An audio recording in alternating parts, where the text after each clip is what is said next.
Purihin ng Diyos. Hallelujah. Muli po, isang maganda at mapagpalang umaga sa ating. Ang gaganda ng ating mga kapatid, no? Ang gagwapo. Amen? Praise God po. Sige po, tayo po ngayon ay dadako na sa pakikinig ng kanyang salita. Ang ating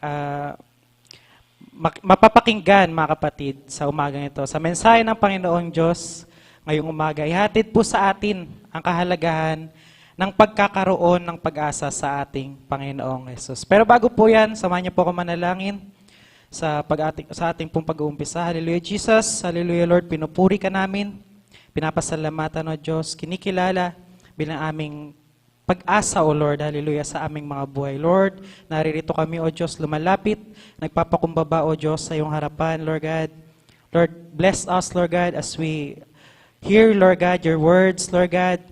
As we work your word, Lord God, hallelujah, Jesus, sa aming mga buhay, Lord God, Lord, gawin mo itong lakas, O Lord, sa aming mga physical, Lord God, even our mental health, Lord God, Jesus, hallelujah. Alam namin, Lord God, na ikaw, Lord God, hallelujah, ang siyang patuloy na nagiging source namin, Lord God, ng kalakasan mula sa iyong mga salita, Lord God. Lalong-lalo na po sa aming mga spiritual na kalagayan, O Diyos. Lord, gabayin niyo po ang bawat isa sa pakikinig, Lord God, naway maunawaan, Lord God, at gabayin niyo po ako, Lord God, hallelujah, sa pagbigkas, Lord God, at pagbasa, Lord God, hallelujah, ng mga salita. Naway katotohanan lamang, O Diyos, ang siyang aking mabanggit, Lord God. Tago niyo po ako sa iyong likuran, Lord God, ako po'y naniniwala, O Diyos, hallelujah, ng lahat, Lord God, ng aking sasabihin, Lord God, ay tayong sa iyo lamang ng galing, O Diyos. Maraming salamat po. Ito pong aming dalangin, tayong sa pangalan po ng aming hari na si Jesus. Amen and amen. Purihin ng Diyos. Sa dami po, no, mga kapatid, ng ating mga kinakaharap na personal circumstances, no? Mga problema, pagsubok, no? Ganon din po yung pagiging balisa natin, no? Kumbaga, kung paano tayo nagkakaroon ng problema, nararanasan din natin yung pagkabalisa. Amen po ba? Bilang isang Kristiyano, tayo nakakaramdam ng panghihina, tayo ay nakakaramdam ng pighati. Amen. Normal lang sa ating mga tayo ay tao. Amen. Pero bilang tayo ay isang Kristiyano, hindi tayo pwedeng mag-stay sa pagiging balisa. Amen.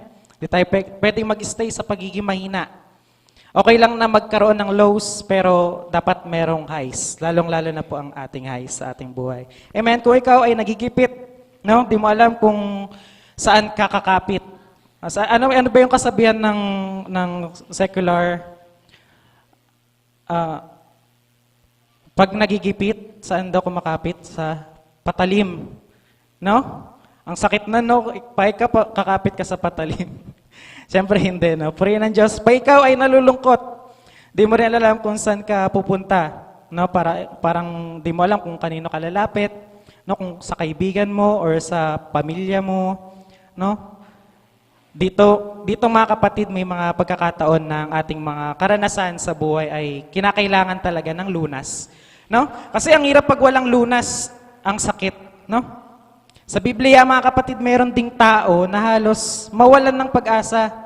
Pero tingnan natin kung paano siya nagkaroon ng pag-asa o lunas doon sa kanyang kinakaharap na problema. Samahan niyo po ako magbasa sa aklat ng Juan, John chapter 5, verse 1 to 8. Juan chapter 5, verse 1 to 8. Pagkaraan nito'y pumunta si Jesus sa Jerusalem upang dumalo sa isang pista ng mga Hudyo. Sa lungsod na ito na malapit sa pintuan ng mga tupa ay may malaking deposito ng tubig na may 5 portiko. Kung tawagin ito sa wikang Hebreo ay Betzata.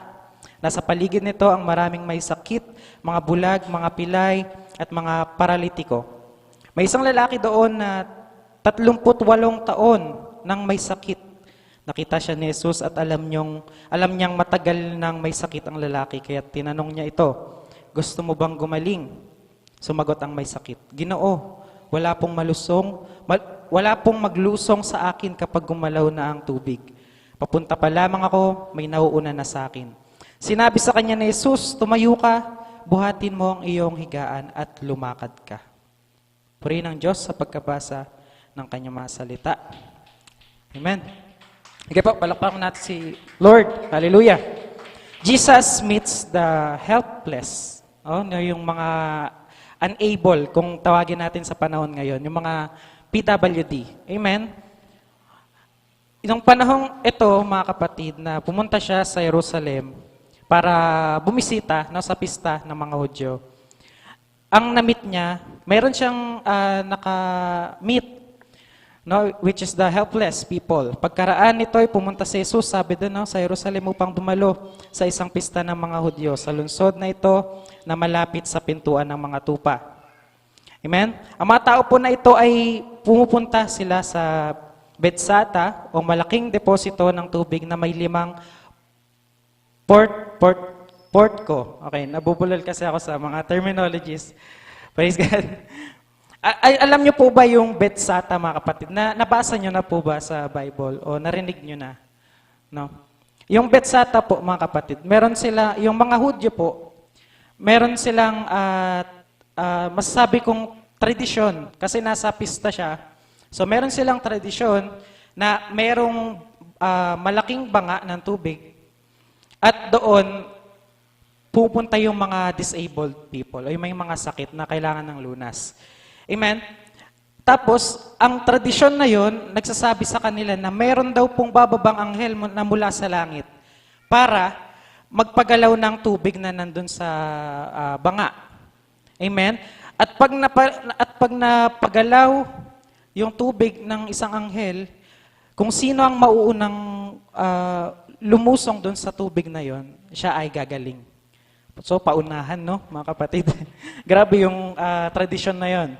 So kapag pilay ka, hirap kang makalakad, may hirapan ka rin na gumaling. No? Minsan sa atin, mga kapatid, na marami tayong pinapaniwalaan na tradisyon. Although we are Christians, pero nagkakamali tayo minsan na akala natin tama. Amen po ba? At kapag nalalaman na natin yung katotohanan o yung truth sa Bible, ay parang, na-enlighten tayo, mga kapatid. Amen po ba? Isa na rito, mga kapatid, ang 38 years old na may sakit. So, meron dito, mga kapatid, na main person natin pag-uusapan, mga kapatid. And si Jesus, siyempre. Sila ay umaasang gagaling. Bakit? Doon kasi sa tubig na yon, sabi ko kanina, na kapag may gumalaw sa tubig na isang anghel, pinapaniwalaan nilang gagaling sila, once na sila ay maunang lumusong. At kung sino man ang lumusong doon, lahat ng sakit na nararanasan niya is mawawala. So, good news yon para sa lahat ng mga kapatid na kumbaga talagang susuyurin mo lahat ng pwedeng daanan kahit mahirap, gumaling ka lang. Gaya ng isang 38 years old na lalaki dito, mga kapatid. So, posible na lagi siyang nandun o may naghatid sa kanya, siguro kasi annually, taon-taon ginaganap. So sa buong taon niyang may sakit, sa 38 years niyang may sakit, pabalik-balik siya doon, sa pista ng Jerusalem, doon sa tradisyon nila. Ang mabigat pa, marahil iniiwan na lang siya ng nagdadala sa kanya. Siyempre, kung ikaw ay magdadala ng may sakit o may karamdaman, hindi mo siya hihintayin na mag-stay doon. Babalik ka rin, So, ang ibig sabihin, mga kapatid, meron siyang karamdaman physically, so struggles din siya sa pagdating sa mga relatives ng mga kapatid kasi walang nag-i-stay sa kanya. Ganon kahirap, mga kapatid, ang nararanasan ng lalaking ito. Sino pong nakaranas ng katumbas ng sakit na ito, mga kapatid? Although wala pong binanggit, kung ako po ay tama, wala pong specific na sakit na binanggit. Pero malala po, kasi 38 years pa na magkakasakit ka. Parang ganon siya kalala, kaya ganon din kaprosiguido yung lalaking ito. Para magpabalik-balik doon, para gumaling. Kaya sa point na yun, mga kapatid, umaasa na lang siya na makatsyempo, siya na marinig niya na gumalaw ang tubig at siya ang makauna. Kasi bukod sa hindi siya makalakad ng maayos, nahirapan din siyang makita. Meron siyang problema sa mata. At nung time na pumunta si Jesus, upang makisalo sa pista ng mga Hudyo, nakita siya ni Jesus, no? At alam niya na matagal na siyang may sakit. So na-discern ng ating Panginoong Diyos na nahihirapan ang taong yon. Imagine sa dami ng tao doon, mga kapatid, kasi lahat ng may karamdaman sa lugar ng Jerusalem pumupunta doon. No? So ang daming tao, siya lang yung nilapitan ng Lord. At sa dami ng tao doon, alam ng Panginoon kung gaano na sila katagal may sakit, no? O kung gaano na siya katagal na may sakit. Minsan sa ating mga buhay na mga kapatid, hindi man natin nare-release o nasasabi sa Panginoon through prayer, alam ng Lord na meron tayong pinagdadaanan. Amen po ba? Na meron tayong struggles sa buhay. Hindi man siya physical na sakit, no? Financial problem, o sa trabaho, no? Sa pag-aaral, lahat ng sakit, alam ng ating Panginoon Diyos. Nakita siya ni Jesus, sabi sa verse 6, nakita siya ni Jesus at alam niyang matagal nang may sakit ang lalaki, kaya tinanong niya ito, gusto mo bang gumaling? Amen? Kung tatanungin tayo ng ating Panginoong Diyos sa ating mga sakit, ngayon, currently, ano ba yung dinadala nating sakit? No? Katamaran ba yan? No? Lahat ng sakit na maiisip natin, lahat ng lapses sa ating buhay. Tatanungin ka niya, gusto mo bang gumaling? Amen, di ba? Kahit sino gustong gumaling, kahit hindi yan physical na sakit. No? Bibigyan tayo ng panahon ng ating Panginoong Diyos na magkaroon ng chance, no, para gumaling. Ganon siya kabuti sa ating buhay. Even though 38 years na nagsuffer ang lalaki dito, mga kapatid. No? Ang ending pa rin ay kagalingan sa kanyang buhay. No? Sabihin mo sa katabi, gusto mo bang gumaling, kapatid? Amen. Tanong mo kung anong sakit. Purihin ng Diyos. Ang point dito, mga kapatid, ang buhay natin, no, madalas andun na lang sa paniniwalang, nag-aantay na lang tayo ng grasya, no? Nakaabang. Although, sabi ko kanina, kung saan-saan tayo kumakapit kapag namumroblema tayo, kung saan-saan tayo lumalapit. No? Kumbaga, nag-aabang na lang tayo na may tutulong sa atin. No? Yung buhay natin as a Christian, nag-aabang tayo kung sinong tutulong sa atin. Although nagpe-pray tayo sa Lord, bigyan mo ko ng ganito, sana matugunan yung pangailangan ko ngayon. Pero anxious tayo, mga kapatid, kung kani-kanina tayo humihingi ng payo. Amen? Para sa punto ito, ang tanging hinihintay niya, ang galaw ng Diyos. No? Para sa Kanya, yung galaw ng tubig. Hindi gumalaw man.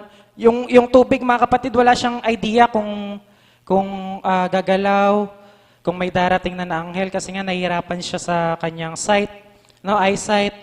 Hirap siyang maglakad.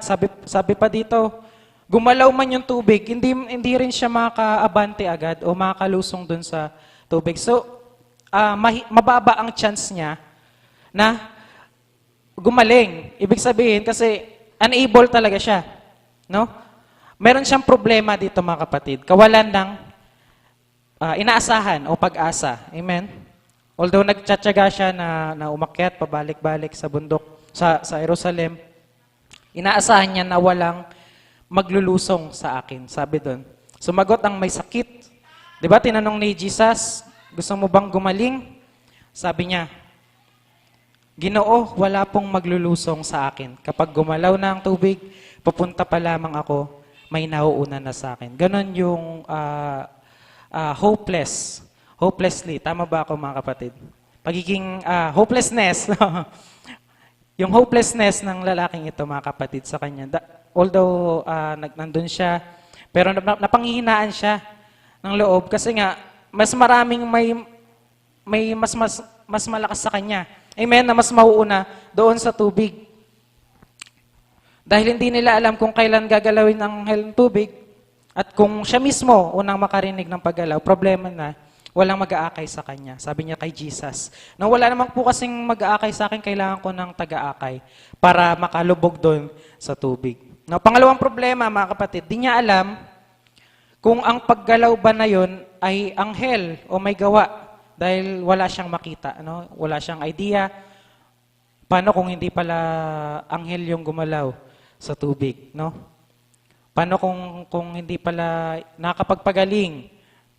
Amen? 38 years, hindi niya kayang ikilos ang kanyang sarili. Umaasa lang siya sa iba para tulungan siya. Tapos yung point na yon, mga kapatid, na walang tutulong sa kanya, doon siya napanghinaan ng loob. No? Sa ating mga buhay, mga kapatid, tayo ay malakas, physical. Kung tayo man ay malakas, emotional, nakaramdam din tayo ng panghihina, no? Lalong-lalo na sa spiritual. Yung malaking factor sa ating buhay, yung spiritual life. Amen? Ang tanong, kanino ba dapat tayo umasa? O kanino tayo dapat humingi ng pag-asa? Amen? Kung pera ba ang problema natin, mangutang ba tayo? Pag walang interest daw. kung pagkain ba ang problema natin, hihingi ba tayo sa kapitbahay? Pwede. Amen, no? Lahat, mga kapatid, ng ating mga suliranin, mga problema natin, isa lang ang sagot. Amen? At alam natin na ang sagot ay si Jesus Christ. At nakita ng Panginoon yung suffering, sickness, hirap ng kalooban, no, wala na siyang pwedeng maasahan, talagang yung kahirapan andun na sa lalaking yun. Even you, nakikita ng Lord na wala ka nang maasahan, malalapitan, no, walang mapuntahan, katulad ng lalaki sa pinag-uusapan natin, umaasa pero walang pag-asa. Masakit umasa pag walang kang pag-asa. Amen? Ang hirap na wala kang maasahan sa gusto mong asahan. Amen? Na tinuturing mong tao na pwede kang bigyan ng support o bagay na pwedeng makapagpa-satisfied sa'yo. Tapos pag hindi ka na-satisfied, masakit sa damdamin. Amen? Pero ang Panginoon ay nagkaloob ng pag-asa. Amen? Nagkaloob siya ng pag-asa. Dito pa lang sa lalaking may sakit, sinabi sa kanya ni Jesus, tumayo ka, buhatin mo ang iyong higaan at lumakad ka. Sa John 5, verse 8. Napansin niyo, mga kapatid, yung pag-asa ng lalaking may sakit ay hindi siya directly kay Jesus Christ. Amen? Kasi buong buhay niya hindi siya nakalakad. Buong buhay niya hindi maayos yung paningin niya. So wala siyang idea. Hindi niya kilala si Jesus Christ kung sino. Amen? Imagine, mga kapatid, ikaw na 38 years ng pilay, sabihin ka na tumayo ka, tatayo ka kaya? Na hindi mo kilala yung nagsabi.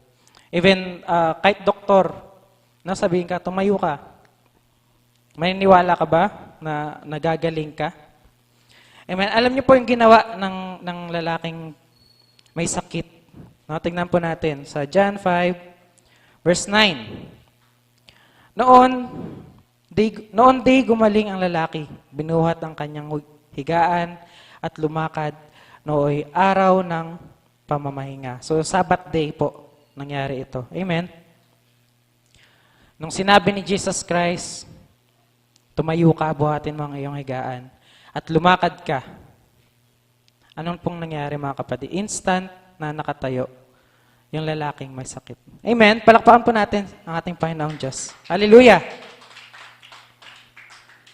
Kung napapansin po ninyo, mga kapatid, sa mga tinuturo sa atin, no? Napakaraming may sakit na maluba, no, sa Bible. At yung person na may sakit na maluba, talagang pag nilapitan ng ating Panginoong Diyos at pinagaling niya, instant din yung pagpapagaling. Amen? Napakaraming karakter sa Bible na gumaling. Amen, dahil sa pananampalataya kay Jesus Christ. For the long time, mga kapatid, umasa siya sa imalang narinig niya lang. But in an instant, sa isang salita ng Panginoong Diyos sa kanya, na gumaling siya, inalis niya mula sa higaan ng karamdaman. Ayon ang isang himala na never niya naranasan sa buhay niya. Amen po ba? Yung unexpected na himala, nakakala niya doon sa tradisyon niya mararanasan yung paggaling. No? Hopeless pa nga siya. Nakakala niya sa pag-akyat niya ng bundok ng Jerusalem, sa tradisyon na yon, sa pagtsatsaga niyang yun, akala niya, doon siya gagaling. Amen? Minsan akala natin na yung lakas natin ay sapat. Minsan akala natin yung trabaho natin sa sarili natin para matugunan yung mga problema natin, sapat. Which is not, mga kapatid, sa ating mga buhay. Kasi kapag tayo lang, sabi sa II natin, kapag tayo lang, kamatayan pa rin yung nakaabang sa atin. Amen? Na kahit na marunong tayo, lumangoy, malakas tayo, mapapagod pa rin tayo, mga kapatid. No? Isipin nyo, 38 years na nagpagod itong lalaking may sakit na ito. 38 years siyang ginapang, no? 38 years siyang sinamahan na umaakay sa kanya, pabalik-balik. O minsan nag-i-stay na siya doon sa tubig na yon para lang mauna siya. Para lang mauna siyang gumaling. Amen? Bakit kaya siya nilapitan ng ating Panginoong Diyos para pagalingin? Ang dami naman tao doon, pwede niya namang unahin yung nasa unahan. No? Pwede niyang pagalingin yung mga tao sa paligid, yung mas malapit sa kanya. Bakit siya yung unang nakitang ng ating Panginoong Diyos? Bakit siya yung unang naisipan ng ating Panginoong Diyos na pagalingin? Sa habag ng Panginoon, sa awa niya para sa taong matagal nang umaasa. Sa 38 years, yung lalaking may sakit, mga kapatid, pabalik-balik siya sa templo. At yung pag-asa niya na hinihintay ay binigay sa kanya, hindi dahil sa tiyaga. Amen po ba? Yung credit ng pagpapagaling, hindi doon sa kanyang sariling lakas, hindi doon sa pagtsatsaga niya, pagbabalik-balik sa templo. Amen? Yung pag-asa niya na hinihintay ay binigay sa kanya ng instant. No, nagtiyaga siya na maghintay sa himala, kundi dahil sa habag ng Panginoong Diyos sa ating buhay, mga kapatid. Hindi tayo makaranas ng kagalingan. Tayo po ba ay napagaling na ng ating Panginoong Diyos? May sakit ba ako, bro? Tayo po ba ay napagaling na, mga kapatid? Amen. No, saan po tayo napagaling? Mula sa ating mga pagkakasala, no, karumihan sa ating mga buhay. Amen. Napagaling tayo sa lahat ng dinaramdam natin physically dito sa mundo. Amen, na dinadala nating kasalanan. Dahil po ba 'yon sa lakas natin? Dahil tayo ay special? O sabi sa Genesis, tayo ay nilalang mula sa mukha ng Diyos, no? Tayo ay nilalang na special, nakakapagsalita, nakapag-isip, mahal tayo ng Diyos. Amen, mahal tayo ng Diyos. Dahil ba doon sa tayo ay special, mga kapatid? Dahil ba sa tayo ay may kayang gawin, kaya natin mag-isip, minsan kaya nating ilabag ang katuruan ng ating Panginoong Diyos, na minsan naiisip natin na kaya ko na to, Lord. Hindi ko na kaya ng pagtuwid mo sa akin. Kaya ko na to, Lord, kasi feeling ko malakas ako ngayon eh. Marami akong motivation, marami akong kaibigan, marami akong mga taong nalalapitan kapag problema ako. Kaya ko na to, Lord. No, sa ating mga kabataan, kaya ko na to, Lord, kasi nag-review naman ako. Kaya ko na to, Lord, kasi binigyan ako ng baon ng aking magulang. Kaya ko na to, Lord, kasi estudyante pa lang naman ako. No, malakas pa ako. Hindi kita kailangan, Lord. Ganun ba tayo, mga kapatid? Na nakakahakbang tayo sa ating mga achievements, nakakahakbang tayo sa pagsolusyon ng ating mga problema. Nakalagpas tayo sa struggles na hinaharap natin sa buhay. Dahil ba yun sa sarili natin, mga kapatid?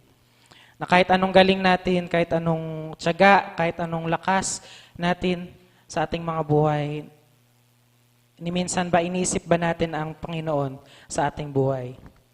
Amen? Sabi sa ating team, last anniversary, fulfill the law of Christ. Amen? So paano natin mapufulfill ang law of Christ, kung tayo mismo, tinitignan natin yung lakas natin, tinitignan natin yung binibigay ng ating Panginoong Diyos sa buhay natin na bilang tayo ang may gawa. Amen? Nagmamalaki, nagyayabang. Masakit man isipin na mga kapatid na tayo ay minsan nakakaranas ng pagmamalaki, pagmamataas, no? Nawawala sa atin yung pagpapakumbaba sa ating mga puso. Nawawala sa atin yung pagpapatawad. Amen? Nahingibabaw yung pride natin. Nahingibabaw yung pagiging, although tayo ay may matalino, tayo ay may alam, tayo ay nagre-review palagi. Alam ko yan, sabi sa John 3:16, kabisado ko yan, bro. Huwag mo na akong pangaralan. Amen? Huwag mo na akong sabihan, bro, kaya ko na to. But in the end of the day, mga kapatid, nakikita natin yung result bilang tayo ay tumatayo sa ating mga sariling kalakasan. Amen? Tayo ay nagkakaroon ng panghihina, tayo ay nagkakaroon ng struggles. Kala ko dati, sabi ko, Lord, bigyan mo ako ng trabaho, lahat ng tithes, offering, no, pledges, tutugunan ko yan. Bigyan mo lang ako ng time, bigyan mo ako ng magandang trabaho, magandang schedule, tutugunan ko yan. And then, nung dumating na yung blessings ng Lord sa aking buhay ng mga kapatid, unti-unting nawawala yung pinangako ko sa aking Diyos, sa ating Panginoong Lord, no? Nawawala yung binigay nating commitment sa Lord kasi nga nagkakaroon tayo ng provision sa ating buhay na akala natin, wow, kaya ko pala tong gawin, kaya ko pala tong lakaran na mag-isa. Kaya ko pala magtrabaho kahit hindi ako nag-church. Kaya ko palang maabot yung pangarap ko kahit wala ang tulong ng Lord. Dumating sa point ng buhay ko, mga kapatid, na dumating yung time na walang-wala na talaga akong time sa ministry. Nagkaroon ng struggles sa schedules, nagkaroon ng problema sa mismong work, internal, no? Nagkaroon ng problema sa sariling trabaho. Amen. Akala ko matutugunan kapag, Lord, babawi na lang ako kapag okay na. Babawi na lang ako kapag nakaipon na ako. Babawi na lang ako sa financial. Babawi na lang ako kapag anniversary. Mag-pledge ako. Babawi na lang ako kapag tithes and offering. Amen? Doon ba nakikita, mga kapatid, ang honor sa ating Panginoong Diyos? Although tinutulungan tayo na makapag-isip ng tuwid, amen, sa pamamagitan ng pagbibigay sa ating church. Pero hindi sapat. Ang lahat ng pagpapagal natin, iisip natin, Lord, nagpapagod ako para sa'yo. Hayaan mo muna ako dito sa trabaho ko. Hayaan mo muna ako sa school. No, kasi ang dami na yung project, Lord. Ano ba, gusto mo ba akong bumagsak? Ng gaslight pa, no? Gusto mo ba akong bumagsak sa test? Lord, please. No? Minsan nalilimutan natin na kailangan pala natin ang ating Panginoong Diyos. Kailangan pala natin ang Lord ng kalakasan niya. Amen? Ilang taon na po ba tayong Christian? Ilang taon na po ba tayong naglilingkod sa ating Panginoong Diyos? At ilang taon na rin po tayo nag-i-struggles sa pagiging Kristiyano natin. Amen? Ang pagiging Kristiyano natin ay sinasabi sa ating banal na aklat ay burden. Amen po ba? Kung sino man ang nagnanais na sumunod sa ating Panginoong Diyos, pasanin niya ang kanyang krus. Amen? Yung hirap, yung pagod sa paglilingkod. Amen? Pero, parang ang nakakatakot pakinggan kung, bago pa lang ako, binabasahan mo ko niyan, bro. Kakadalo ko lang, babasahan mo ko ng pasanin ko ang aking cross. No? Nakatakot siya pakinggan, pero masaya, mga kapatid, ang pagiging Christian with burden. Amen? Sinong nagagalak kahit siya ay may problema? Taas ang kamay. Oh, wala. Amen, no? Sinong nagagalak kahit punong-puno ng schedule, yung kanyang kalendaryo, na hindi na maisingit yung ministry, hindi na masingit yung pagde-devotion. Isa yan sa struggles namin, mga kapatid. Bilang isang kabataan na nag-aaral na nagtatrabaho, lagi kong pinag-pray sa Lord, Lord, bakit kami nahihirapan? Willing naman kami. Kung tatanungin mo ko, yes, sige, Thursday, 8 p.m. to 9 p.m., go. Pero pag dumating na sa point na yun, mga kapatid, kanya-kanyang struggles na, kanya-kanyang dahilan, bro, sorry. Maski ako, personally, bro, sorry, hindi ako makasupport kasi yung trabaho, mayroon kaming rehearsal, mayroon kaming game plan sa store, company. Talagang yung pagsubok, hindi nawawala ng mga kapatid. Although, ano naman kami, weekly naman kami dati, nagpapalakasan. Weekly naman kami nagbibigay ng encouragement sa pamamagitan ng ating salita ng ating Panginoong Diyos. Amen? Hindi nawawala yung struggles. Kahit na regular kang nag-church, regular kang nagmi-ministry, Lord, bakit? Check natin, mga kapatid, ang ating mga puso. Check natin yung ating mga character, attitude. Baka tanong tayo ng tanong, nasa atin pala yung sagot. Amen? Sa habag ng Panginoong Diyos, yung sakit, karamdaman, paghihirap, nawala doon sa lalaking may nararamdaman. Amen? Suruin natin, mga kapatid, ng ating mga inaasahan. Amen? Baka sa iba pala tayo naghihintay ng paglago. No? Akala natin, doon tayo lalago. Akala natin, will to ni Lord. Nabasa ko to. Sa anong verse yun? No? Will to ni Lord eh. And nag-go ka pa rin. Ay, hindi pala will ni Lord. Sorry, sis. Sorry, bro. Nasuruin natin, mga kapatid, yung mga inaasahan natin, ina-expect natin sa ating puso. Baka sa iba pala tayo naghihintay ng expectation. Baka sa ibang bagay pala tayo nag-aabang ng pag-asa. No? Sa ibang tao, sa kaibigan, sa pamilya, yes, nandyan. Hindi mawawala ang pag-ibig ng pamilya. Sa trabaho ba? At hindi sa Panginoong Diyos. Ano man po ang kinakaharap ng bawat isa sa atin, wala po sa ibang bagay ang solusyon, mga kapatid. Amen. Baka di na kayo uminom ng gamot pag nagkasakit kayo, ha? Sabi ni bro, wala sa ibang bagay. Hindi po ganun yung ibig kong sabihin, mga kapatid. Generally, sa ating spiritual na kalagayan. Amen? Yes, pwede rin sa physical na karamdaman. Ang prayer powerful. Amen? Nakakapagpagaling ng sakit. Amen? Pero ang tinutukoy natin dito, mga kapatid, mostly ang ating mga spiritual na kalagayan. Bakit tayo nangihina? Bakit nagkakasakit ang ating mga kapatid? Bakit nagkakasakit? Bigla na lang umaalis. Bigla lang tayo tinatamad. No? Bigla tayong nawala ng gana kapag nandun na tayo sa gawain. 3 points to have hope in the Lord. Amen? Meron tayong 3 points. Identify your stuck place. Pag sinabing stuck, yung di ka makaalis. No? Di ka na makagalaw. Di ka na makausad. Where are you waiting for something external? Like an angel, sabi sa binasa nating main Bible text, naghihintay sila sa angel. No? Naghihintay sila sa himala. Naghihintay sila na mapapagaling sila sa pamamagitan ng tradisyon nila na pinaniniwalaan. Amen?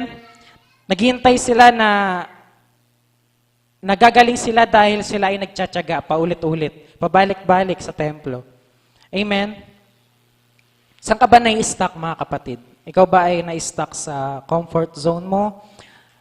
Na Lord, dito muna ako, personal relationship muna. Di naman ako mawala. Hindi ako maglalaylo. And magpe-pray pa rin ako lagi. Pero sa bahay muna ako, Lord. Sa bahay muna ako magre-refresh. Sa school muna ako siguro, doon muna ako sa kaibigan ko. Sa mga kaibigan ko na nakapagbigay sa akin ng saya dito sa mundo. Amen? Siguro, dito muna ako, Lord, sa ministry kong to na maluwag. Pag wala si ganyan, ako yung tatayo. O pag wala sa ganyan, hindi mo na ako a-attend. Kumpleto sila, hindi mo na ako a-attend. Kumpleto ang Walls of Fire. Meron akong day off. Amen. Imagine, isa lang yung work natin sa ating Panginoong Diyos, yung paglilingkod natin. Naghahangad pa tayo ng day off. Ano ba yan? Day off natin, 6 days. Rest day. Parang, Lord, self-time muna. Me time, no? Hanapin ko muna yung sarili ko, Lord. Nawawala sa BSO. Amen. Minsan, na-stuck tayo mga kapatid sa ganong mindset na akala natin, ito yun, Lord, dito muna ako lalago. Dito muna ako kasi feeling ko, nakaramdam ako ng kalakasan eh. No? Instead of turning to Jesus for the true healing. Amen? Kasi yung sakit na nararamdaman natin, akala natin nakakapag-heal yung mga material na bagay. Amen? No? Ni-heal ko yung aking childhood. Dito muna ako, Lord.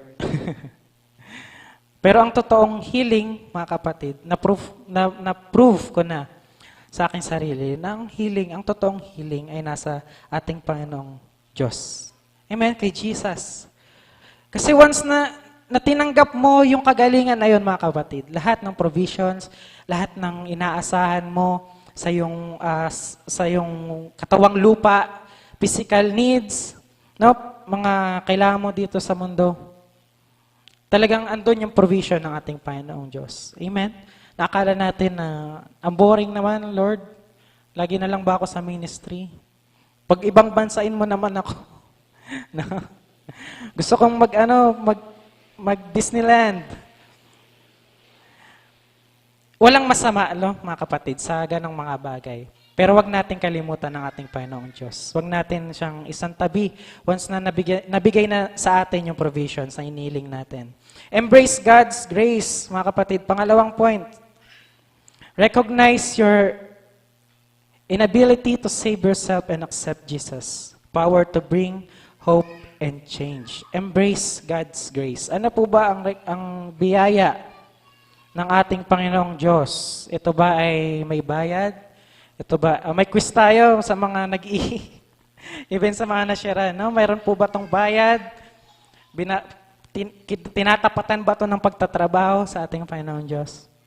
Siyempre, hindi po, mga kapatid. Alam natin ang totoo, na ang biyaya ng ating Panginoong Diyos ay libre. Hindi natin to kayang pagpagalan, hindi natin to kayang tapatan ng anumang pagpabalik-balik sa church, sa templo, no? Para sabihin natin na, Lord, naka 1,000 steps ako ngayon sa church.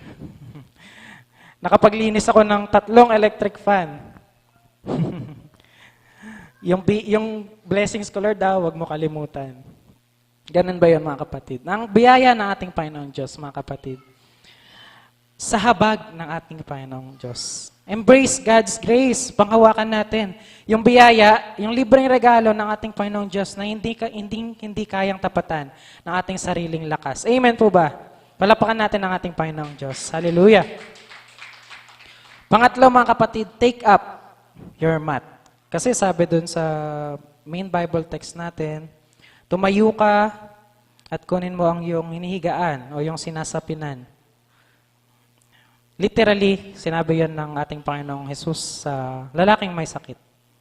Pero dito, mga kapatid, take up your mat. Wala naman tayong physical na mat o hinihigaan. Ang ibig sabihin, mga kapatid, yung old habit, no, yung dati nating buhay, fears, limitations, no? Dinadala mo pa ba kung saan ka magpunta? Dinadala mo pa ba yung carpet na yon, yung mat na yon, yung higaan na yon kung saan ka na tutulog? Dinadala mo pa ba kung sino ang kasama mo? No? Pag sa church ba, dala-dala mo pa rin? Pag sa ministry ba, dala-dala mo pa rin?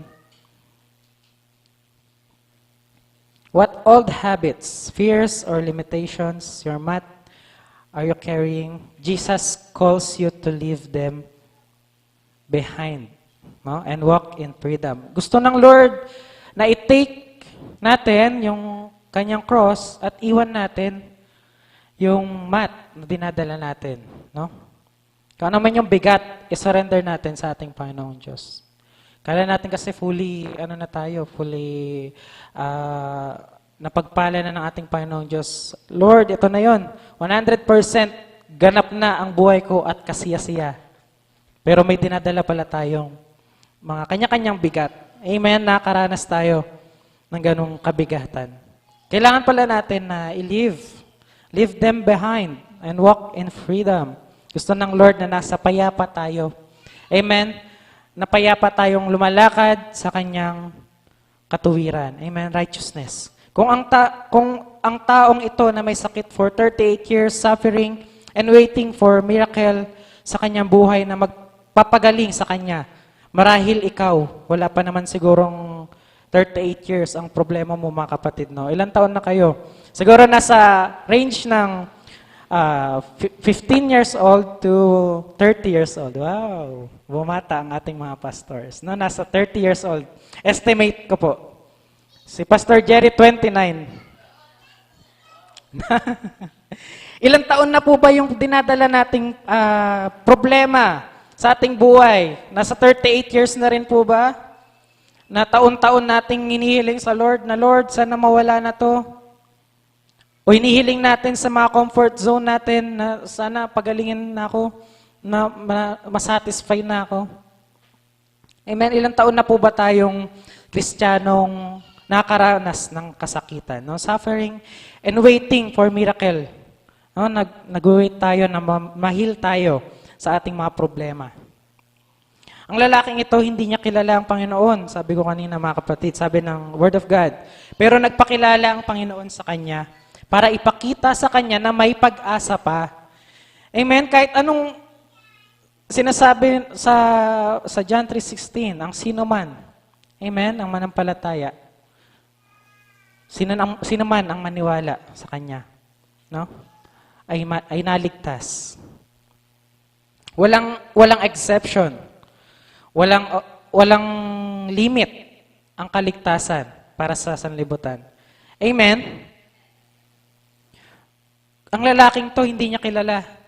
Sa 38 years niyang dinadala yung suffering niya, never siyang nag-pray, never niyang narinig si Jesus, never siyang nagkaroon ng hope kay Jesus. Amen? Ang hope niya is dun sa traditional na ginagawa ng mga Hudyo. Amen? Nais kong iwan ang verse na to mga kapatid sa atin. Sapagkat batid kong lubos ang mga plano ko para sa inyo. Mga planong hindi ninyo ikakasama, kundi para sa inyong ikabubuti. Ito yung mga planong magdudulot sa inyo ng kinabukasang punong-puno ng pag-asa. Amen? Ang plano ng ating Panginoong Diyos ay hindi para i-harm tayo. Hindi para makapagdulot ng bigat sa atin. Amen? Kasi, Lord, bumabagyo na naman, pwede ba itigil mo na? Lord, ang sakit na nang nararamdaman ko, pwede bang wag mo na itong iparana sa akin? Minsan nasisisi natin ang ating Panginoong Diyos dahil tayo ay nahihirapan, tayo ay nagkakaroon ng kasakitan. Amen? Sobrang sakit. Talagang naisip natin na siguro sinasadya mo to, Lord. Siguro gusto mo talaga na makaranas ako na to. Ano sabi? Sapagkat batid kong lubos ang mga plano ko para sa inyo, mga planong hindi ninyo ikakasama, kundi para sa inyong ikabubuti. Ito'y mga planong magdudulot sa inyo ng kinabukasang punong-puno ng pag-asa. Jeremiah 29:11, mga kapatid. Yung pag-asa na yun, mga kapatid, ayun po ba yung pag-asa natin sa ating buhay as a Christian? Ayun po ba yung hope na tinitingnan natin sa ating buhay, na makakamtan natin kapag dumating na ang ating Panginoong Diyos? Even ngayon sa ating buhay, na kinakamtan natin, na kapag tayo ay naglilingkod, alam natin, Lord, nasa iyo ang pag-asa ko, nasa iyo lahat ng worries ko, sinorender ko na sa iyo, Lord. Alam ko yung plano mo sa akin, mabuti. Alam ko yung plano mo sa akin, ay hindi ako masasaktan. Amen. Ang salita ng Diyos ay nagpapatunay sa iyo ng ating Panginoong Diyos at ang kanyang salita. Pwede mong pagkatiwalaan. Amen. Even instant sa ating buhay, na feeling natin wala ng chance, na tayo ay nagkakamali, na tayo ay naghihirap, na tayo ay nagkakasala, even dun sa pinakarurok ng chance na binigay sa atin ng Lord, may pag-asa. Amen? So, hindi pa huli ang lahat, mga kapatid. Nagpatunay sa iyo na mayroong Panginoon, no? Na bumaba mula sa langit para abutin ka, no? Napaka-special talaga natin, no, mga kapatid, na talagang ang Lord ang nabigay sa atin ng kagalingan. Bumaba pa siya from heaven, no, to earth para lang haplusin tayo, para lang ma-reach out tayo, yung mga puso natin, no? Para sa mga kapatid na nakaranas ng pagkalito, no? Anxiousness, pagiging anxious sa kanyang buhay, Kristiyano. Sa mga kapatiran nating nangihina, na nalilito sila, ano bang gagawin? Babalik ba ako? Or hindi? Sa mga kapatiran natin na nakaranas ng pagdadalamhati, mga kapatid, nasa ating Panginoong Jesus ang pag-asa. No? Sinabi ng Panginoon sa lalaki, ikaw ay lumakad, buhatin mo ang iyong higaan. No? Nung oras na yon, mga kapatid, siya ay naglalakad at nakalakad at nagpuri sa ating Panginoong Diyos. Naalala niyo yung last time, last month ata siguro, yung sa babaeng nagdudugo, internal. Amen? Naalala niyo yung parable na yon? Humingi siya ng habag sa ating Panginoong Diyos. Humingi siya ng awa para lang mapagaling siya. Amen? Anong ginawa ng ating Panginoong Diyos? Binigay sa kanya yung kagalingan. Amen? Sabi doon, na-touch niya lang yung garment yung damit ng ating Panginoong Diyos. Alam ng Lord yung pananampalataya ng babaeng ito. At ganun din, sa atin, mga kapatid, na kahit feeling natin, duming-dumi na tayo sa sarili natin, kala natin di na tayo worthy sa paningin ng ating Panginoong Diyos, still, sa Lord natin, mga kapatid, maraming chance. Huwag naman natin abusuhin. Amen? Minsan, maraming chance, sige. 1 month free trial ba to, Lord, na maraming chance? Gagawa muna ako ng gusto ko, Gagawa muna ako ng hindi aligned sa gusto mo. Ganun ba yun, mga kapatid? Dito muna ako, Lord, kasi marami pang chance. Ang ating Panginoong Diyos, mga kapatid, ay mapagmahal sa atin. Amen?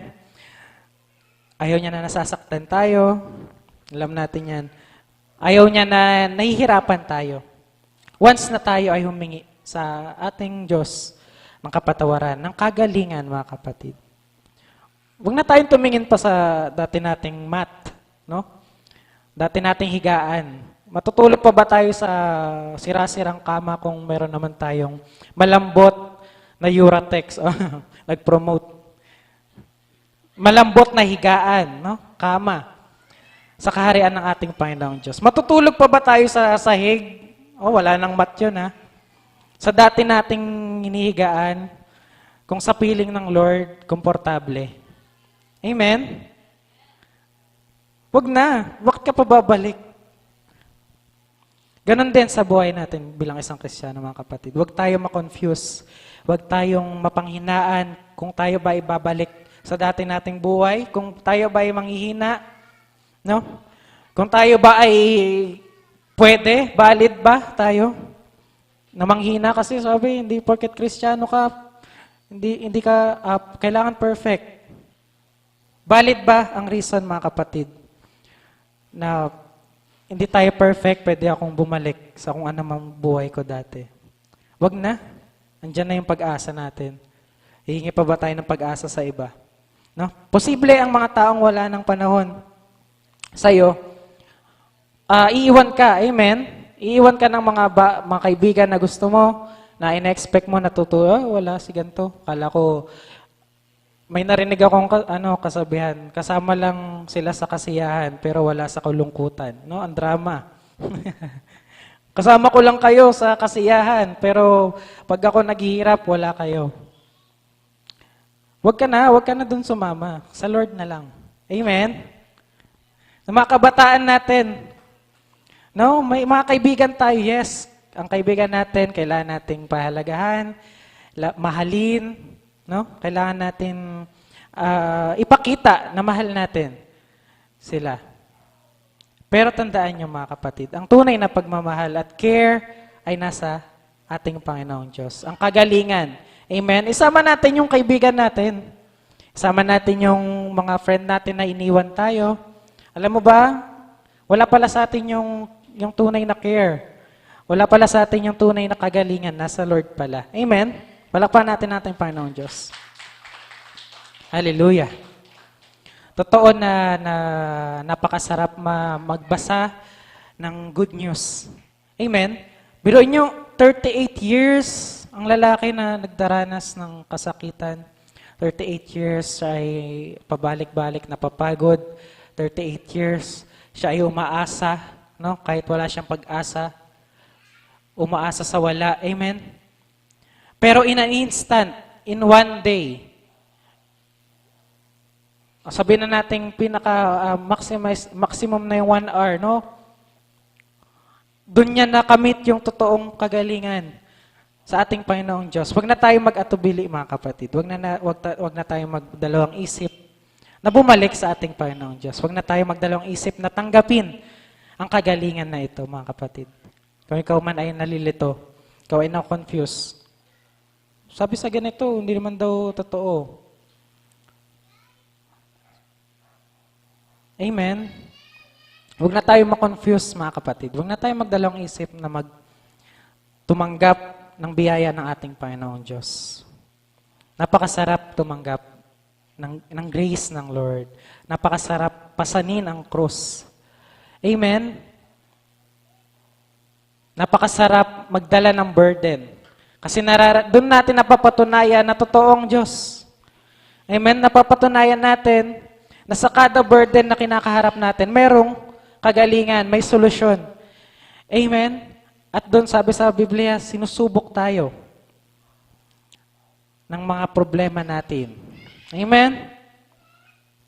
Lahat ng ating nararanasan, mga kapatid, lahat ng kahirapan, lahat ng suliranin, normal na manghina tayo. At the same time, dapat lumalakas din tayo, mga kapatid. Even sa ating physical, kailangan nating dumulog sa ating Panginoong Diyos. Mental, emotional, sa Lord, all in one. No, nasa Kanya lahat ng kagalingan na hinahanap natin. Palakpan po natin ating Panginoong Diyos. Hallelujah. Tayo po ay tumayo.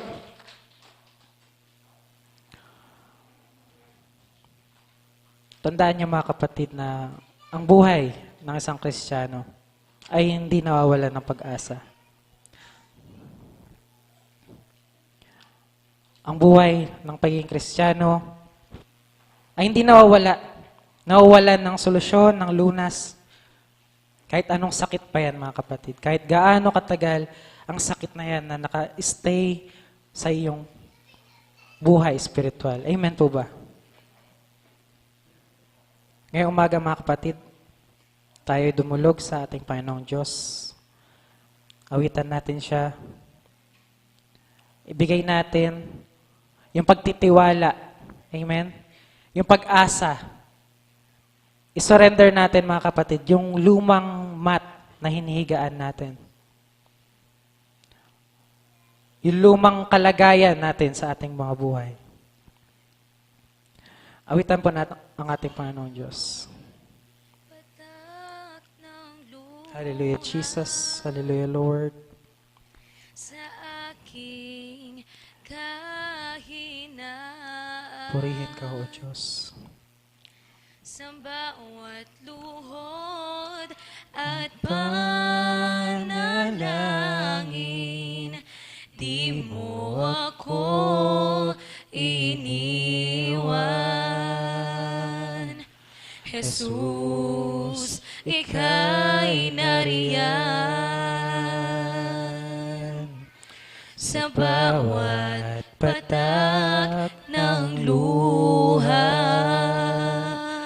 Suliranin. sa aking Hallelujah, Jesus. kahinaan. Even in our weaknesses, Sa Lord God.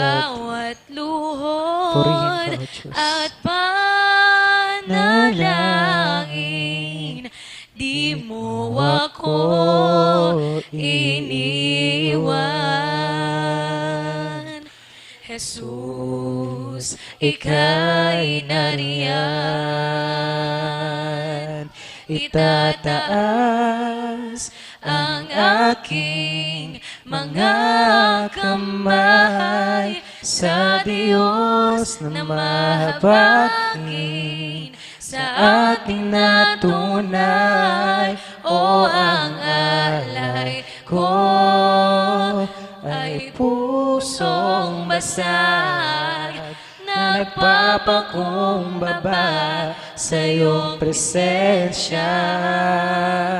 Itataas ang aking mga kamay sa Diyos na mahabagin, sa ating natunay.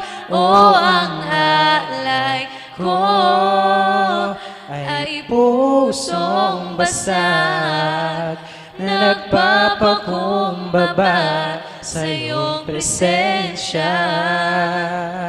Suriin mo ang puso ko, suriin mo ang buhay ko. Ninanais ko ang iyong kalooban. Suriin mo ang puso ko, suriin mo ang buhay ko. Ninanais ko'y ikaw. Itataas ang aking mga kamay sa Diyos na mahabagin, sa amin na tunay. O ang alay ko ay pusong basag, nagpapakumbaba sa iyong presensya. O ang alay ko ay pusong basag, na nagpapakumbaba sa iyong presensya. O ang alay ko ay pusong basag, nagpapakumbaba sa iyong presensya. Maghari ka, maghari ka, O Diyos. Thank you, Lord. Hallelujah, Jesus. Thank you, Lord. Purihin ka, O Diyos. Pasalamatan ka, O Lord. Ang lahat ng iyong anak, O Diyos. Karapat dapat ka sa papurit, pagsambat, pagluwalhati, O Diyos. Lord, we thank you, Lord Jesus. We praise you, Lord God. For this morning, Lord God, na aming narinig, O Diyos. Na aming nabasa, Lord God, hallelujah, mula sa iyong mga salita, Lord God. Lord, pinupuri ka namin sa lahat ng ito, O Diyos. For all your blessings, Lord God, through your words, Lord God, Jesus. Patuloy, Lord God, hallelujah. Nag-glory, Lord God, Jesus, sa iyong pangalan, Lord God. We only glorify you, Lord God, Jesus. We praise you, Lord, hallelujah. For all the strength, Lord God, hallelujah, Jesus. Hallelujah, Lord. Kami naririto, Lord God, nagagalak. We are grateful, Lord God, Jesus, in your presence, Lord God. Hallelujah, Jesus. Lord, alam mo, Lord God, hallelujah, ang kalagayan ng aming mga puso. Alam mo, O Diyos, hallelujah, ang kalagayan ng aming mga spiritual, Lord God, na buhay, O Diyos. Lord, alam mo, Lord God, hallelujah, ang lahat ng kinakaharap namin, O Lord, hallelujah, Jesus. Lord, we surrender, Lord God. We surrender our lives, Lord God Jesus. We surrender our old mat, Lord God, our old life, Lord God Jesus, to you. Lord, we surrender, Lord God, ano man pong nakakapagpasaya, O Diyos, nakakapagbigay satisfaction sa libutan ito, Lord God, sa aming mga buhay, Lord. We surrender it, Lord God. Lord, ano man pong hinahakubangan ng aming mga kapatiran, ng iyong mga anak, Lord God, ano man pong hinahakbangan namin, Lord God, sa aming current life, Lord God, as a Christian, Lord God Jesus. Lord, you know our struggles, Lord God. Lord, patuloy mo kami gabayan, ingatan, O Diyos. Patuloy mo kaming bigyan, Lord God, hallelujah, Jesus, ng kagalingan, O Lord, na hinahanap namin, O Lord Jesus, na hinahanap namin sa sanlibutan ito, Lord God. Lord, ilayo niyo po kami, O Diyos, sa kaisipan, Lord God, na secular, Lord God Jesus. Worldly mind, Lord God, hallelujah, Jesus. Lord, ilayo niyo kami mula sa kapahamakan, Lord God, mula sa tukso ng sanlibutan ito, O Diyos. Lord, ipaunawa mo sa amin, Lord God, ipaunawa sa bawat mong anak, Lord God, ang katotohanan, Lord God, na nasa iyo lamang ang pag-asa, O Diyos. Lord, ipaunawa mo sa amin, Lord God, ang pong hakbangin, suliranin, problema, Lord God, hallelujah, sa aming mga buhay. Ikaw lamang ang siyang patuloy na matibay na solusyon, Lord God. Patuloy na matibay, Lord God, na kagalingan, O Diyos.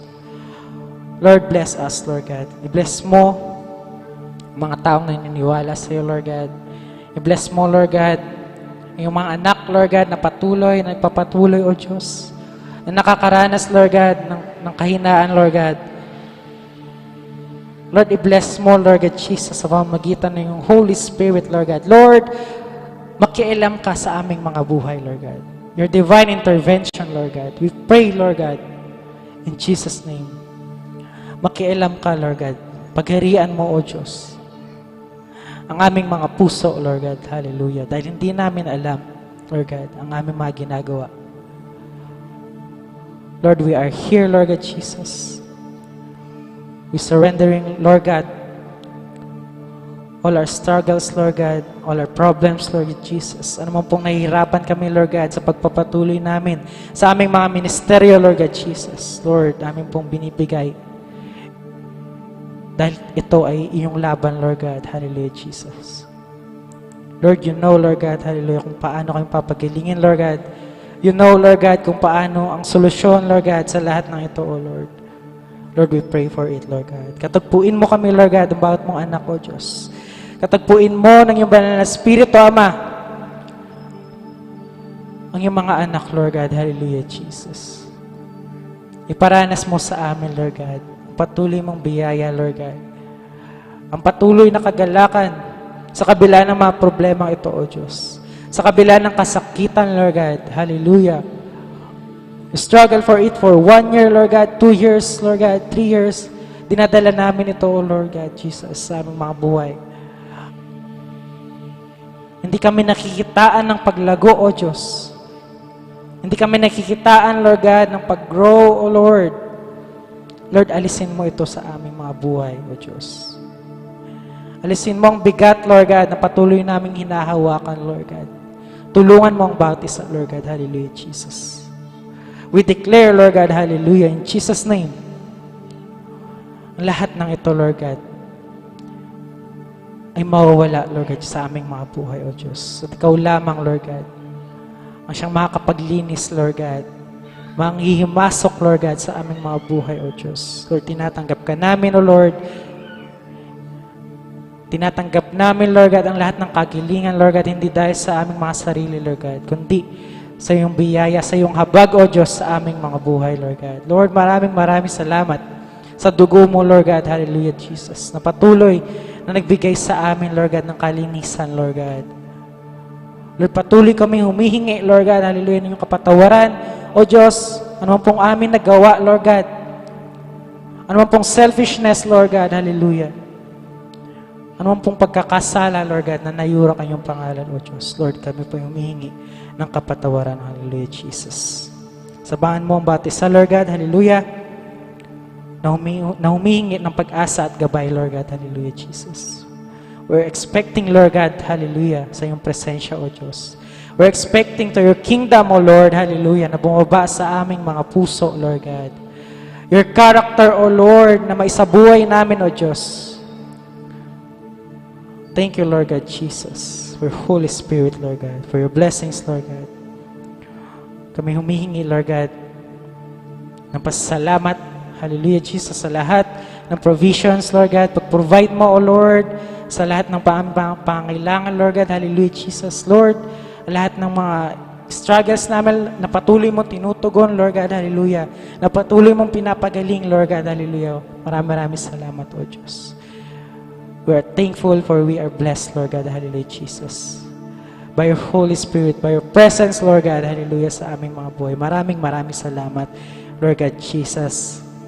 Amin pong hinihingi ang patuloy, Lord God, na pag-iingat, paggabay at ng iyong banal na Espiritu, Ama, paggabay sa aming mga buhay, Lord God, even physical, Lord God, Jesus, ano pong karamdaman, Lord God, na aming nararanasan, Lord God. We trust you, Lord God, Jesus, na inyo pong papagalingin, Lord God. Hallelujah. Maraming salamat, O Lord Jesus. Inyo pong tanggapin, Lord God, tugunin, Lord God, hallelujah, Jesus. Ang lahat ng pagsusumamo, panalangin ito, O Diyos, amin pong binabalik. Tayo sa pangalan mo lamang, Jesus. Ito ang aming panalangin. Amen and amen. Hallelujah, Jesus. Purihin po ang ating Panginoong Diyos.